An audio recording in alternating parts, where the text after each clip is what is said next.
engaging celebrity interviews, exciting updates from Christian filmmakers, movie reviews so you can choose your movies wisely, and so much more here on Faith on Film with Isaac Hernandez and Holly McClure.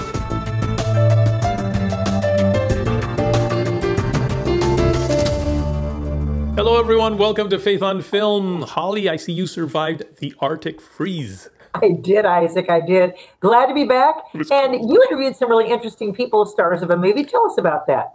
Yeah, I got a chance to talk with Melissa Anschutz from BMG Global, who, of course, wants to promote another movie that you can watch on Encourage TV. And then after that, I was able to, they are our sponsors, of course. And then after that, I got a chance to talk with the stars of the movie that we're going to talk about today, which is The Christmas Pledge. I know it sounds weird. We're doing a Christmas movie, but we can watch Christmas movies after Christmas, right? Oh, Home Alone is still on TV. So, okay, I saw it the other day and I'm thinking, it's still on. Okay, people love that. Absolutely. Yeah. So I got a chance to talk to Isabelle, let me see, I want to get her name right, Isabelle Almoyan and David Michael Reardon, who are the stars of the movie, of course. Okay. All right, first let's go on to Melissa.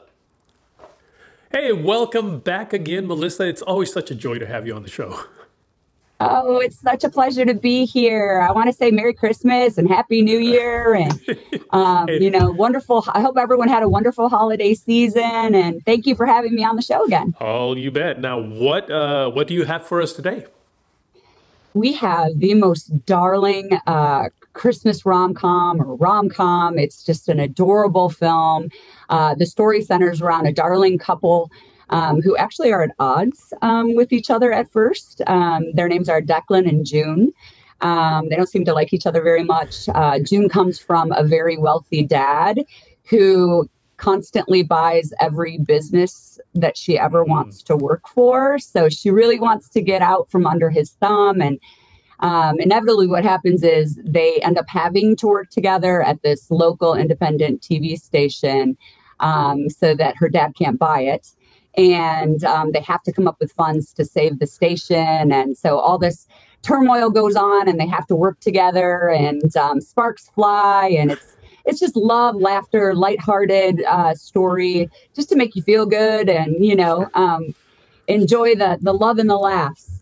Right. Yeah. And you know what? That's such a typical rom-com, isn't it? Where the two can't stand each other at first and then something happens that just makes them love each other. I think that's real life too, Isaac. I do. I know my husband and I just, we just did not, he was mean to me. And then of course we fell in love and, and we're married for, several years. So I think that happens in real life too. I think you're probably right. Cause I know my wife had no interest in me whatsoever. I always say that she fell in love with me on our first anniversary when we were married. But anyway, well, I'll tell you what, we're going to take a look at the trailer. And when we come back from the trailer, I'm going to be sitting down and talking with the two stars of the movie, which is, what's their names? It's Isabella and David. Yes. Fantastic. All right, here we go. You know how some people are like car problems or annoying relatives? They just keep turning up. So, please do not. No! She's a royal pill. Do you always give people grief for saving your workplace? You still understand nothing about screen grammar. Oh, please, to heck with the screen grammar. There's a formula. You follow it. But come with us. Okay, Claire. I understand that call times are of the utmost importance. Call time is very important, as you well know from your law. We didn't always do this, right? No, this place used to have a rep. Good one. Award-winning programs, valuable community institutions, all that. We need to do the Christmas concert. Right. How hard can it be? Multiple cameras, music clearances. Plus, it looks like we always had a star name to host the show. Declan, you've seen what I go back to if I can't stay here. If you can't do it for the station, then do it for me. June, stick with us. You don't have a clue.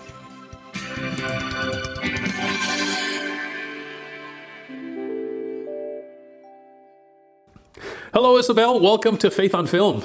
Hi. Thank you so much, Isaac, for having me. Oh, you bet. Now, I know that we're here today to talk about a movie, a Christmas movie of all things, called A Christmas Pledge. But as I was looking at like your IMDb page, I noticed that you were in quite a few movies, first of all, but even more specifically, a lot of movies that I recognize, Bringing Back Christmas, Camp Hideout, Running the Bases, Life Mark. I mean, a lot of pretty major films.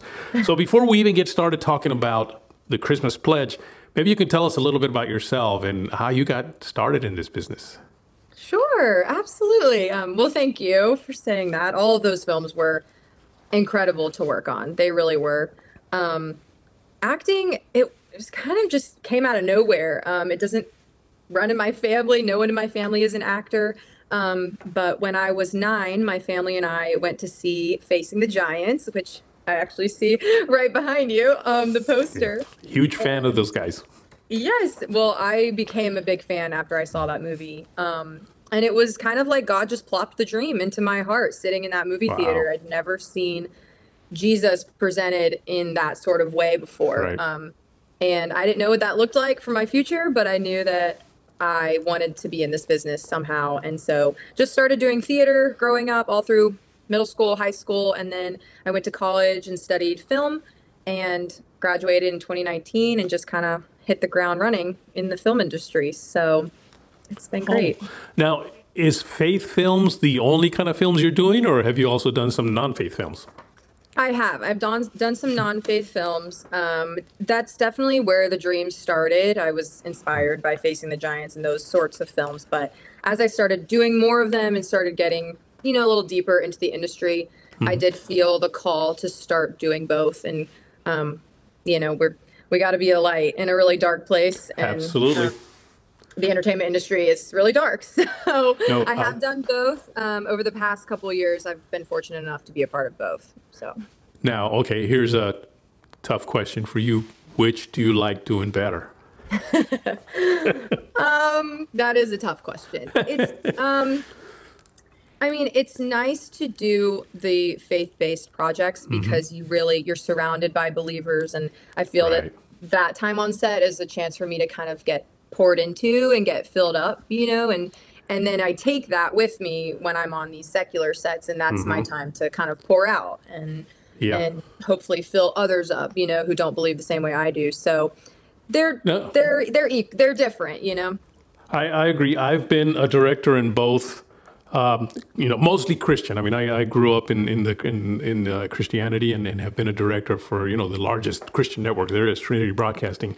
But there was a time that I went to work in Hollywood for 1 year doing a secular show. No big deal. It was a sort of like a news format kind of a thing. But the one thing that I did notice is that I actually felt like I needed to connect with God more on the secular set.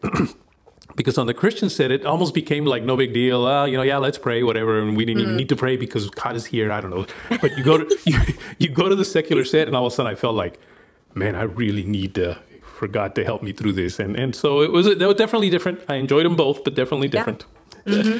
Now, okay, so tell me about The Christmas Pledge. Tell me about how you got that role, perhaps, and how did you like it? I loved this role. I loved playing June Schroeder so much.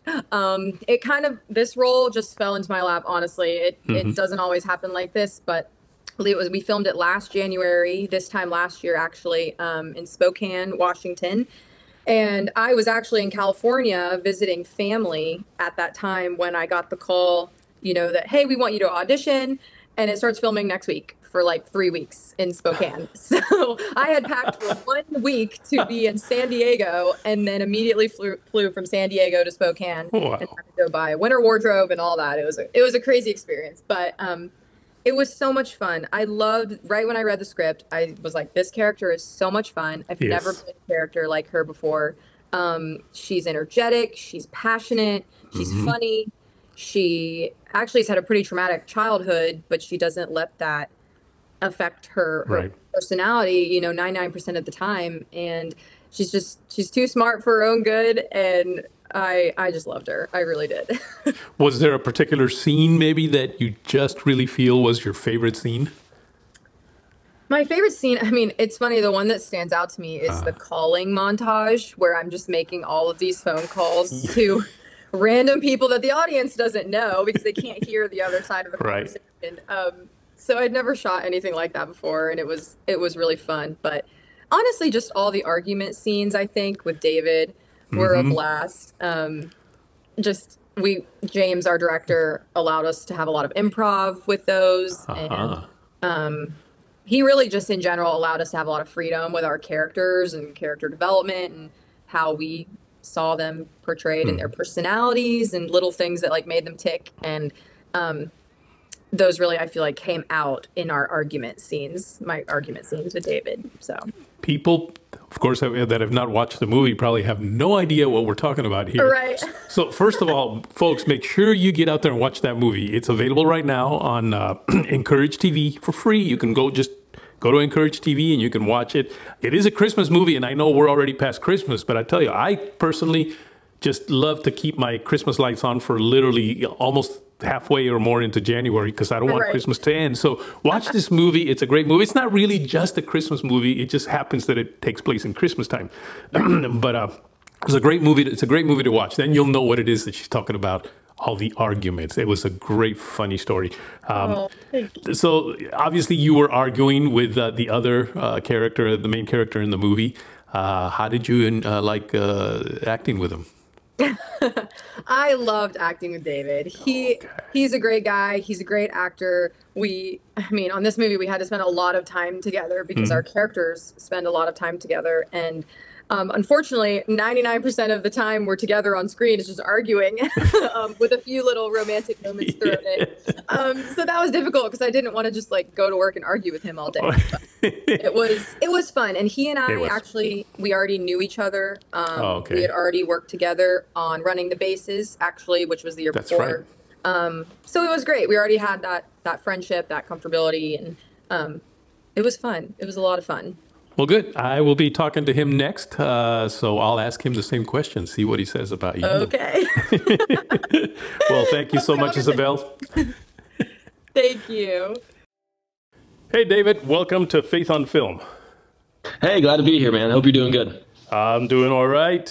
Just finished our interview with Isabelle, who, of course, is your co-star on The Christmas Pledge, which can be seen, by the way, on Encourage TV.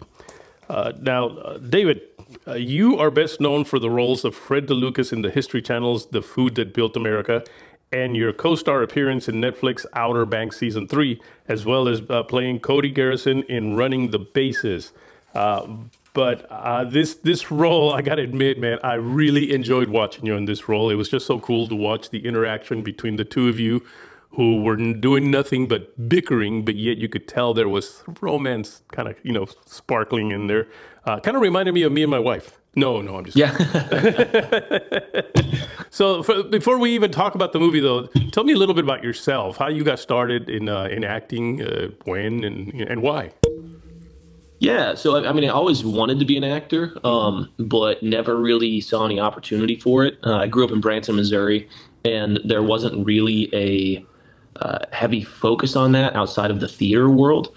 And I wanted to be a film actor, so I never really pursued it. And then my senior year of high school, Deborah Watson ended up approaching me about helping her with a project that she was doing. And at the time, I was sort of having a bit of a crisis of, what am I going to do with my life? How am I going to make an impact in this world? I was like, you know what, this would be a good way to sort of take my mind off of things, I guess. And ended up doing a teeny tiny little project with her. But through that, met my agent, Jen Winger, and ended up, as they say, the rest is history. So that's how I got started, yeah.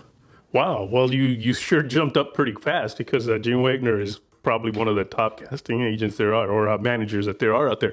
Now, Deborah Watson, I know Deborah well. What was that project that you participated with her in?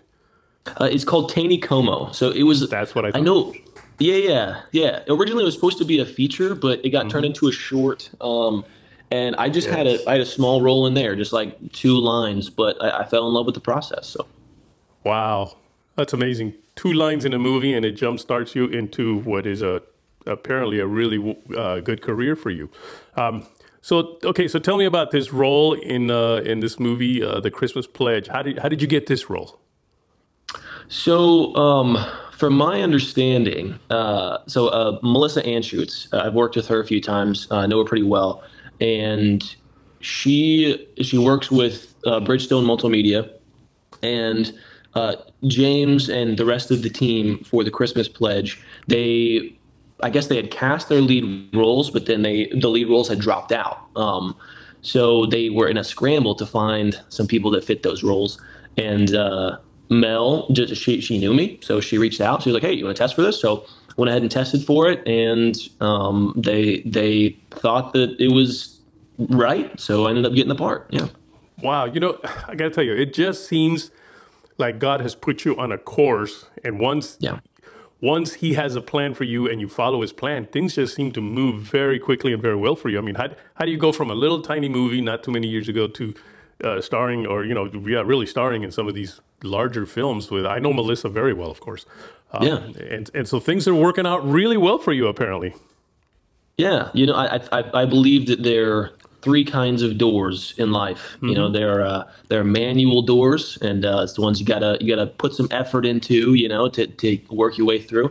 Right. And then there are revolving doors, which don't require any effort, but they require good timing. And then there's automatic doors, and those ones are the ones that God puts in place where you just got to show up. So that felt like a revolving door where it was just like right place, right time, and the Lord set it up. And incredibly grateful. It was a fantastic experience. Everybody on that team is great, and of course Isabelle's fantastic. So yeah, it was awesome, and it's moments like that where you see that the Lord's really working in your favor, and so you just want to walk into those situations with as much being able to reflect Him as much as possible, which is always my goal in that situation. Yeah, absolutely. Is there what do you have coming up next? I mean, you already have something planned? Yeah, so I've got a couple things booked for the rest of the year. I've got a pretty big gap in the summer, so hoping to fill that out a little bit. But yeah, I've got a web series that I'll be shooting here in Atlanta in about a week and a half, and that's just like a 10-day shoot, so nothing crazy. And then I'm actually back in Michigan, filming some World War II footage stuff for a project through Collective Development Incorporated that we actually filmed the bulk of back in October. So we're going to be filming in a volume for the first time, which is like super exciting. So and then at the end of the year, I've got another project that I'm super stoked for. So I've got stuff working, and then I'm also sort of working on some stuff. Self-producing something right now that I can't really get a lot into, but I'm really excited for that as well. Oh, very, very nice. So listen, I'm going to ask you a question that I asked Isabelle, and the question is, I asked her, how did you enjoy working with David? And, she said, oh, he was a prima donna, so difficult to work. No, she did not say that. She had nothing but great things to say about you. What say you? How did you enjoy working with Isabelle? You know what? It was terrible. No, she was awesome. I feel like it was kind of right place, right time, God timing for her as well, because she had always, we had talked in the past whenever we were on set for Running the Bases. Mm-hmm. I'm really big on connecting with the other actors. And one of the things that I always ask is, like, if you have a dream role, like, what is it? If, like, money wasn't an issue, if where you're at wasn't an issue, all that stuff, like, what would you want to do? And she loves Hallmark stuff. Like, she's a big fan of it. So being able to do something that has sort of that Hallmarky vibe to it, I know that was a dream for her, and she crushed it. I mean, she's made for that role, and she's a real professional, and just really fantastic at what she does. So no qualms. I think the only thing was she and we did an ice skating scene, and both of us were terrible. And I was like, man, I wish that we would have had some more time to prep for that. Oh my goodness. Yes. I have not ice skated for, I don't know, how many, 50 years maybe, because it's just too dangerous for me at this age. So where can people follow you? How can they connect with you? Yeah, so I'm on Instagram as I am David Reardon, and I do have a Facebook page. I don't have like a personal profile, but it's still just David Michael Reardon. But yeah, Instagram's probably the best place to follow me. I've got a TikTok as well, but I'm never really on there. I just film stupid, goofy stuff every once in a while. So, most of the career update stuff is going to be through the Instagram. You know what's sad though is that stupid, goofy stuff is what tends to get the most views, isn't it? It just drives me. You know what's funny? You know what's hilarious about that? I was driving down the road one day and I heard that song, Jesse's Girl, and I was like, I wonder how Jesse felt about that. So I made just a quick TikTok about it, and it got like almost 2 million views. And I was like, I literally didn't think anything about it. I was like, this is just going to be some kind of like, it's going to get 200 views or something and get lost in the algorithm. But no, you're exactly right. It's like just the most random goofy stuff that takes off. So I know. Sometimes I'll post some deep thought, and nothing, just, 10, 20, 30 views. And then one day I filmed myself, I was filming myself on a cruise and I fell down. I mean, I literally fell down. So I posted a video of me falling down. I got thousands of views. I don't get it. Well, anyway, yeah, it's ridiculous. So listen, the movie, The Christmas Pledge, can be seen on Encourage TV even now. Yeah, it's a Christmas movie and it's past Christmas, but you can always watch good Christmas movies, can't you? I love Christmas movies. So listen, David, thank you so much for being with us today, man. Yeah, thank you for having me, man. I hope everything's going well on your end. And for anybody who hasn't seen The Christmas Pledge, go check it out. Holly, it was a great movie. I watched it, and it's just good to see some good, wholesome movies. It was a rom-com, and, nowadays the world's putting out some movies that just have really bad relationships type of thing. And this one showed a very nice, wholesome relationship. So it's good to watch even after Christmas, isn't Absolutely. it? Why not? And, Isaac, last week we did a show on The Chosen, and we talked about season 4. And I found out a little bit more interesting information I want to share as kind of a follow-up what's going on with Dallas Jenkins. But you had a chance to kind of get up close and personal with The Chosen recently, didn't you? I did. During this Arctic freeze, that was the least of my worries. Gladys and I, my wife and I, got COVID that week. Yeah. And so what can you do when you get COVID? Well, the only thing you can really do is rest. So we knew we had to rest, something I'm not very good at. But what we decided to do was watch the entire 3 seasons, the first 3 seasons of The Chosen again, so that we would kind of, be refreshed when we go to see season 4. And something I discovered, though, is, which I had not seen before, are the roundtables that he had for every episode. And I really wanted... They're fantastic. I love those. Those are so informative. I had not seen them before. I know, and I really want to recommend for people to watch those. Don't just watch the series, watch those. Particularly in season 3, and I don't think I'm running it for anyone because by now, if you haven't watched it, well, I'm going to spoil a little bit. But there's one of those roundtables that talk about how they did the water, walking on the water. Yeah, and for that alone, that was super interesting, telling where they went to Louisiana, the studio that they filmed it, how they got the shots, what they did with the actors. So there really is a lot of information on those behind the scenes, isn't there? There is, and I love, because there's people still that are having troubles with The Chosen, and they're preaching a different Jesus, all kinds of things. But I love how he sat down with a Catholic priest, a rabbi, and an evangelical, and they went over a lot of the things that people seem to have concerns about. So that's why I say watch it, because I think if you've got some concerns still, this might be very helpful. And again, folks, it's not a show about the Bible, showing it biblically verse by verse.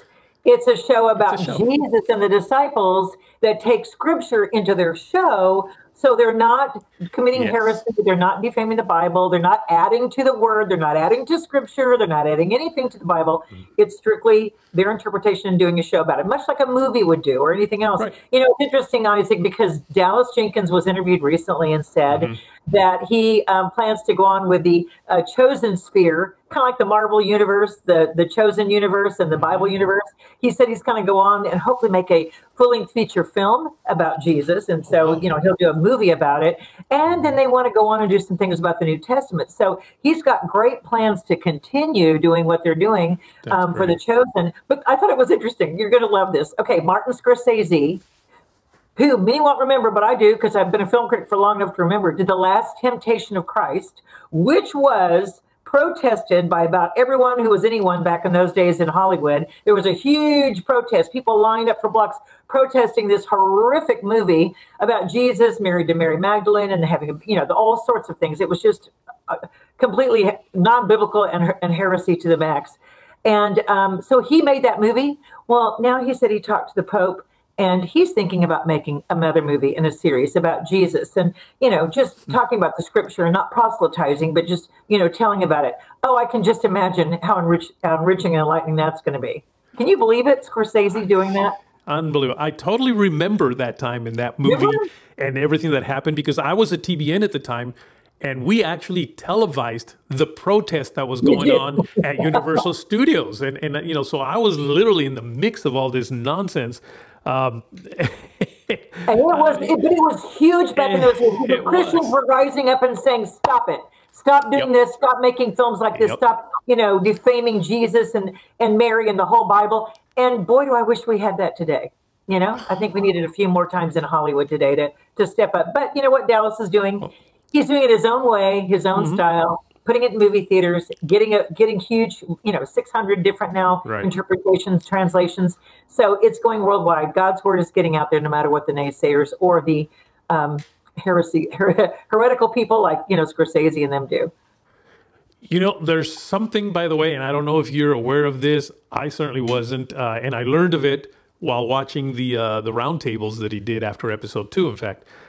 He started to talk about Matthew, and remember on Matthew, they gave him the character of having basically Asperger's. And Dallas, I think I heard him right. He said something about him basically being slightly on that spectrum of Asperger's. Did you know this? Yeah, I did. I did know that. I did not. And he had kind of battled, and it's not to the extent of, spectrum, hard spectrum, but it's enough where he's had to overcome it. Yes. Wow. So I guess that's why he decided to go ahead and attribute that to Matthew, which, by the way, again, I say it, Matthew's my favorite character. I love how he gave him that Asperger's thing. Some people are not liking that, but I think it's wonderful that he did that. Well, the thing it shows and everyone can relate to is when you read the word and you read how people were crippled or they were deaf or they were blind or they were this or they were that, you read it, but you're not kind of visualizing it. And to see a character play parts, to see people that are crippled, to see people, that don't walk right, Little John, to see people that, have problems, but they're still spreading the word of Christ and they're still believing, they still have faith, they still have hope. I mean, isn't that what all of us are going through? So I love that they have that in there. It just makes it so much more relatable. Yeah, absolutely. Well, Holly, we again have run out of time for today, but anything else you want the people to know? Just great show. No, keep us informed. If you have any questions, let us know. Thank you for watching our YouTube channel. Thank you for watching and commenting on social media. Please comment on our social media if you have any questions or want us to cover anything else. But we've got some exciting movies. This is getting ready to go into the big movie season because it happens around April and May and all summer. So get ready. There's a lot of big films coming out. We'll be talking about those and much more with the Christian community. Absolutely. Well, Holly, stay warm. All right. Thank you, Isaac. Stay healthy. Bye-bye, folks.